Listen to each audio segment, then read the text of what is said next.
All right, Derrick. Here's the Okay. here's the thing. As you know, I had a conversation last week as a part of this new thing called the Detective Summit, with like a very core group of diehard fans that have been with us almost since the beginning.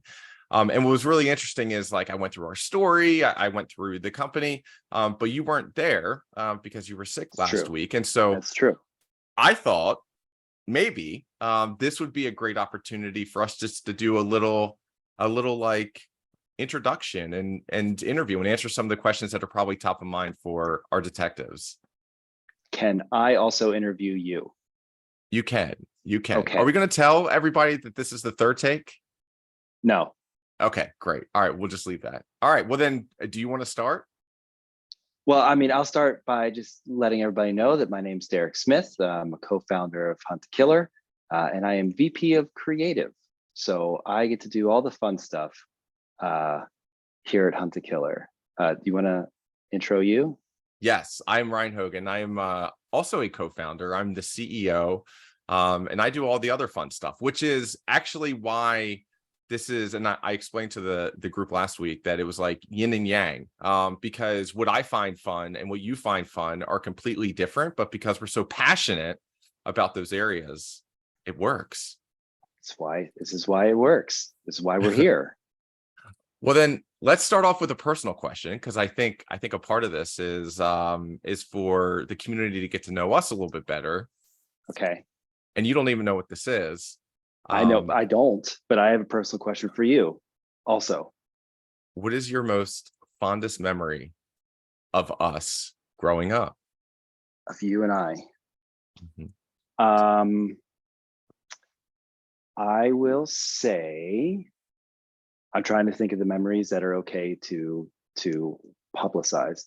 I think so. As you know, there was a number of years after high school that I was kind of a beach bum while you were in the military.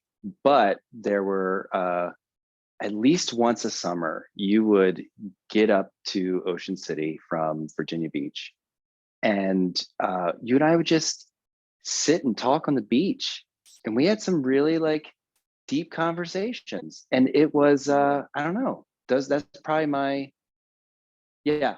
That's my final answer. After this, we're gonna talk about some of those fun conversations that we had, because I do remember them as well. That would be fun. We got weird. Okay, I got a personal questions for you. Ready? You Go. just got Hopefully not as one, hard. maybe. Do you remember the name of our Spanish teacher's name? Like the name of our Spanish teacher.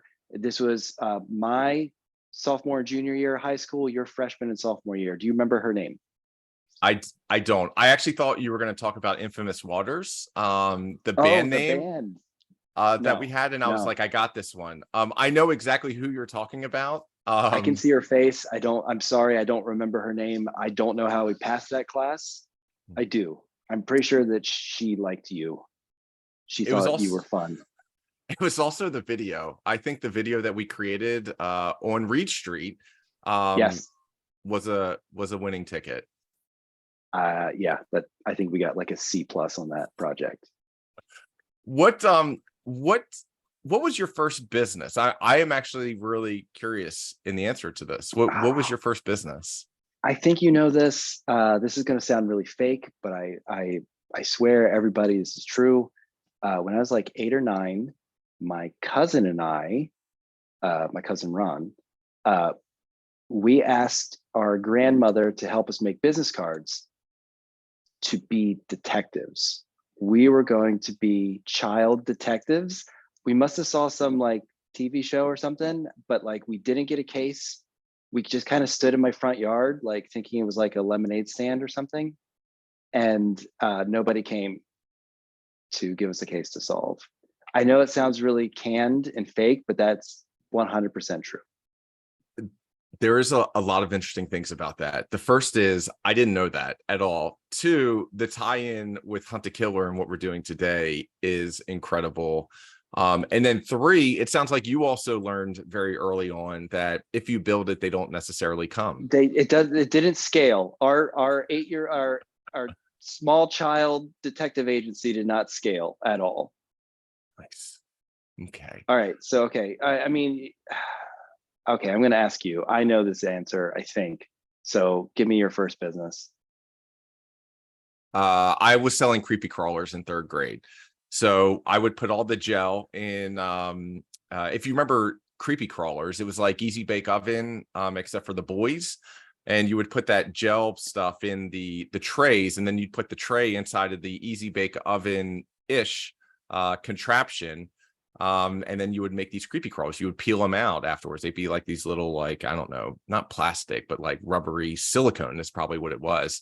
And I used to sell them in 3rd grade, Mrs. Price. How much did you mark them up?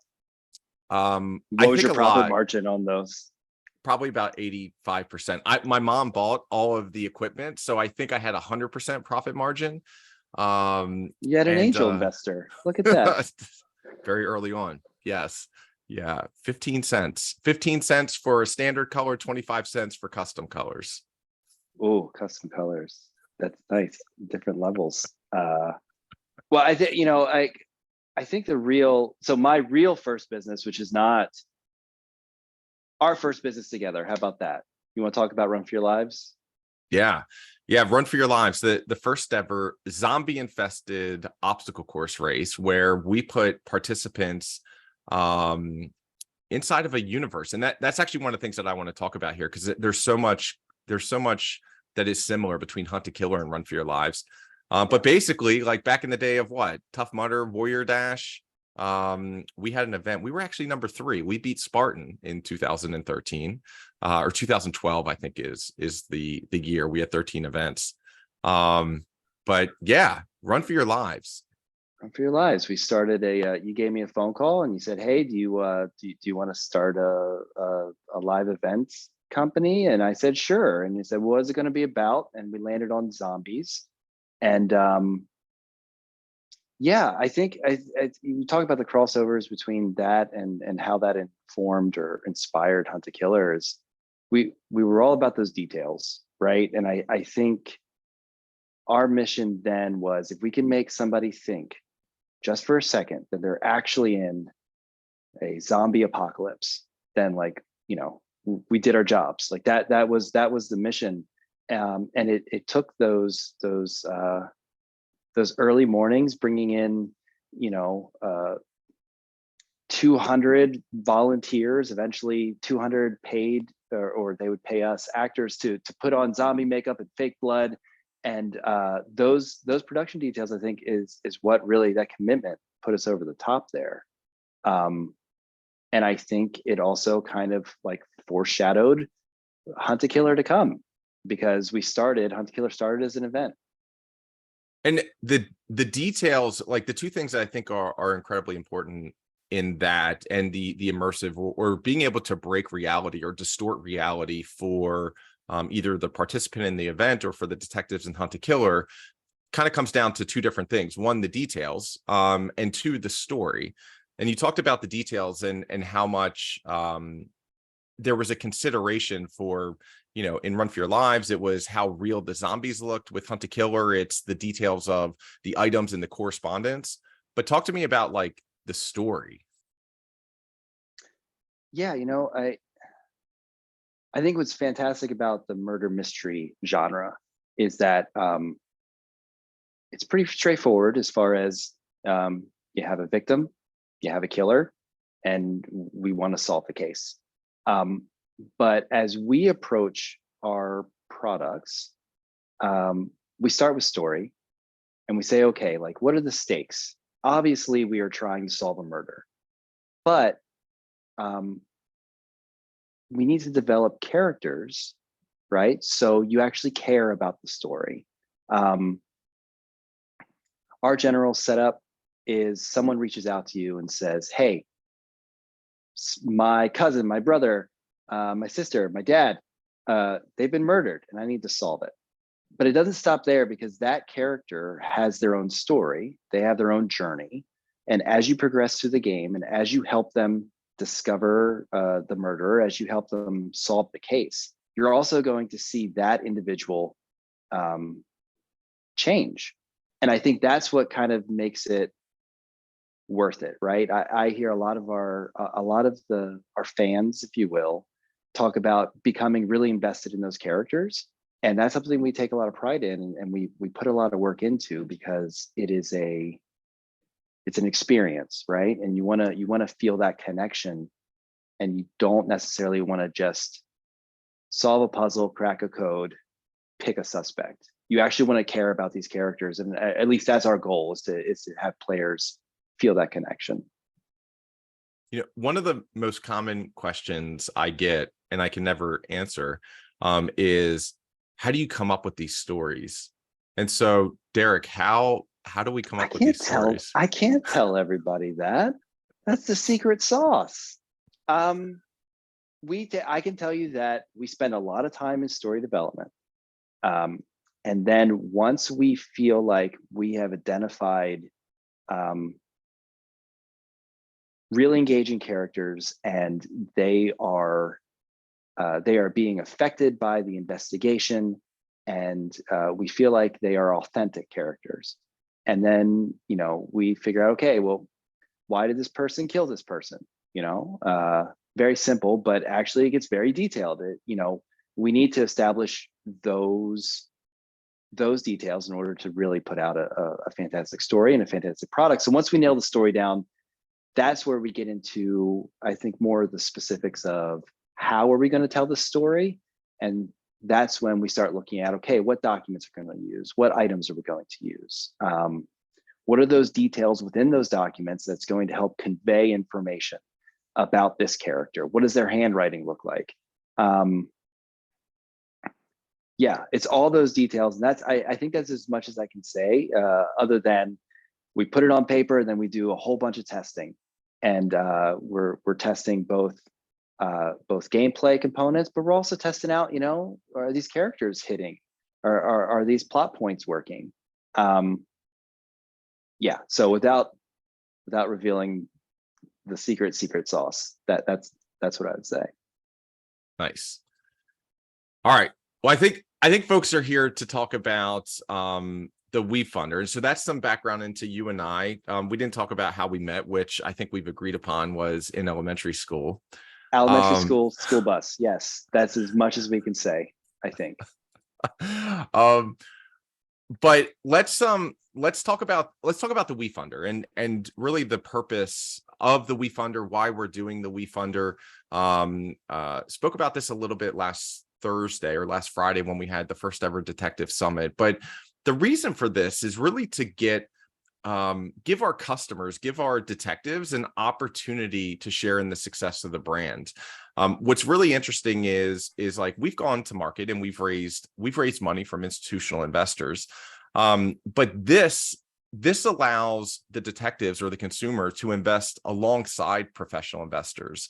And that's why this is so great, because it allows exposure to what we're working on at Hunt to Killer. And it also gives us opportunity to collect feedback directly and be able to iterate the way we're thinking and where we're taking this rocket ship. So one of those kind of most commonly asked questions was all about the perks that are associated with Wefunder. So Derrick, I'll throw them up there. Well, I'll throw the second one up there and then just let you run with it. The first one was already said, so I'll talk about that one just a little bit. But I want you to walk us through the amazing perks that we have. The first is access to the Detective Summit. And the Detective Summit is this new forum that we put together in which we'll be revealing the different projects that we're working on. We'll be in the future bringing in guest speakers, but this is really an opportunity for the Hunt to Killer brand, not producing games, but producing some sort of in-person summit where we can reveal different things that are ongoing with the business. So really excited about that one. That's at the $1,000 mark. The more exciting ones are the ones that you came up with. And so I wanted to go over this list a little bit and just kind of share your thoughts. The other thing I'll tell you is we have a lot of people that are already qualifying for these. I just refreshed the page, so it's going to be good.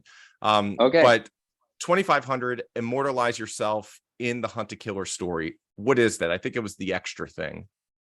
Oh, yes. 2,500. So that perk we've defined that as kind of becoming an extra in the story. Like, kind of like an extra in a movie, the camera pans and there's a crowd scene and you could be one of those people. Our version of that would be fitting your name into a document. Maybe it's our social media knockoff, like we have Birdler instead of Twitter. So maybe you're featured as a contributor on a Birdler site of sorts. Maybe you're a person who wrote a newspaper article. I think we can find ways just to get a person's name in the product, and it'll be there until the end of time. The end of time, immortalized inside Yes. of a Hunt a Killer story. Sure. The next one, 5,000. So if you take a $5,000 reservation in the in Hunt a Killer's Wefunder, it is join our inner circle as the elite game beta tester. What is a beta tester? Beta tester, game tester. Hey, we're going to take you through a product that has not been released yet, as we are trying to gather information to make sure that it works and to make sure that it's fun. And I think it's a fantastic opportunity to be a part of that process. Not only are you getting the free preview, but you get a little bit of insight on how the sausage is made. And you actually get to, help us out, make suggestions, test some things out. Yeah. Got it. And so that gives like our customers a way to one, get early insight into our products and experiences and kind of what's coming down the pike, but also allows them to influence and leave their mark on the products, because the feedback that they're giving could tell us, hey, listen, like not many people are appreciating this game, or hey, this character is amazing, so we need to go deeper. Whatever the case may be, it allows them to have a voice in the products and experiences that we're creating. Yeah, and every bit of feedback is always helpful. The next one, this is where we get into the good ones. Next one is $25,000, and that's star as a suspect in a Hunt a Killer story. What does that entail? So just spoke about how, hey, characters are really important for us. And I think if we have an individual at this level, this perk, the creative team would need to probably have, a 30-minute conversation to get to know this individual. And then we can start to build out a character based on this person, name, likeness, if that's something they're interested in doing, have you do a quick photo shoot, and then we can build a character based off of this individual, and there'll be a suspect in a murder mystery. How fun is that? It's amazing. Do you live on a farm by chance? Can you hear the chicken? I can hear the chickens. It's a rooster. It's a rooster. It's a rooster. That's awesome. Okay, last question, last perk. This one is incredible, and it's kind of like a step up from being a suspect, which is it's the ultimate villain. Be a killer in our future story. Yeah, well, we figured that nobody wants to be a victim, right? So I don't think we want to sign up so you can get killed in a story. But to be the killer, obviously the pretend, this is all fictional. But we would have to do that deep dive again to kind of figure out, okay, like what makes this character great based off of a real person. And then you get to kill somebody. Not really. You get to kill somebody in a story. You get to be the killer, which, suspects are great, but killers are really interesting and they're very fun to write. And they could be a part of it. All right, I'll put you on the spot and then we'll wrap this thing up. But do they get to choose how they kill? Do they have influence that? How do you think through? Are you like gauging based upon their personality? You're like, this is definitely someone that would do it in this way? Sure. We could we could be open to those sorts of things. Why not? Yeah, that'd be fun. You definitely put me on the spot. There you go. But it sounds like a collaborative effort with all of this stuff. So whether it's the Become a Suspect or Become a Killer, it's really truly a collaboration between the creative team and them. So it's not just about just having their name in the story. It's about personality and other types of attributions, their likeness, and working in a collaborative effort to come to those. Yeah, it'd be a good time. That's it, Derrick. That's all we have for today. I think we were told only 10 minutes. I think we've already went 20 minutes. Unless, do you have another question? Fast. No, I just like talking to you. Thanks. All right. So thanks everyone for listening to this. That's a little bit of a background on Derrick and I. How we got started. How we got started was in elementary school, and it's evolved from selling creepy crawlers and becoming a private investigator back in the very early days of our journeys. Sure. To where we're at today with Hunt a Killer. So, thanks. Cool. Thanks, Hogan. Thanks, everybody.